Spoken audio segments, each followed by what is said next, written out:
American Spy, Lauren Wilkinson's assured debut novel, explores the career and moral quandaries of a black woman who's undervalued in the boys' club of the FBI. American Spy Lauren Wilkinson. One of the enduring pleasures of genre fiction is the occasional appearance of a novel that does more than it says on the tin, a murder mystery that offers genuine social insight, for example, or a thriller that informs as well as entertains. This happens less often than you'd think.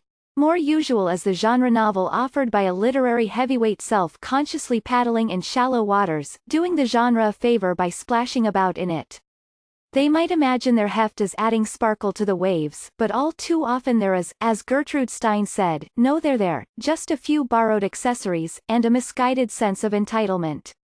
It's a relief, then, that Lauren Wilkinson's American Spy, while embracing ambitions and concerns that don't always figure highly in the spy genre, is first and foremost a thriller. Its trigger sends us straight into plot. Marie Mitchell, a young black woman, is confronted in her home one night by an intruder. Dispatching him without undue difficulty, she flees the United States with her 4-year-old twin sons, and then, hiding out at her mother's home in Martinique, sets about unraveling the complicated backstory that produced her present, which, in the novel's reality, is 1992. The key to her current situation turns out to be her role, in the 1980s, as an FBI intelligence agent. Recruiting and running informants was about cultivating their trust, Marie tells us. To do that, I found it worked best to lie frequently to them, but like any agent in the field, she's more lied to than lying. Recruited to an overseas operation, she finds herself the bait in a honey trap intended to remove the charismatic, popular leader of the newborn Burkina Faso, and soon realizes that the United States is interfering in another country's democratic processes for its own advantage. Plenty to enjoy on its own terms, then, as a slick, well-observed thriller, but what adds depth are the perspectives offered by the central character. As a black woman, Marie is undervalued twice over in the boys' club atmosphere of the FBI of the 1980s.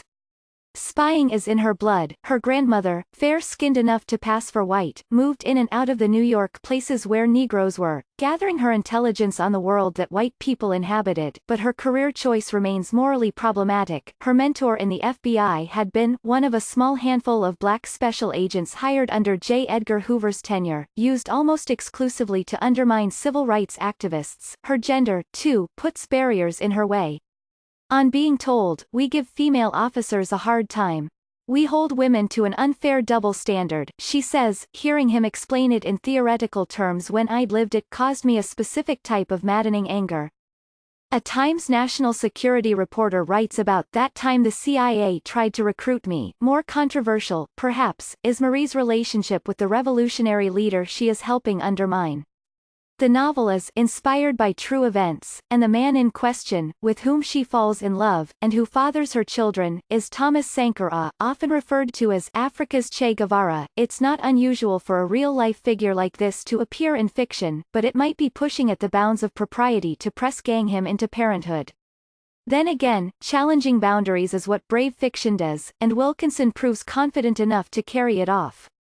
For a debut novel, it's remarkably assured, earning its genre stripes with panache, and addressing thought-provoking issues along the way.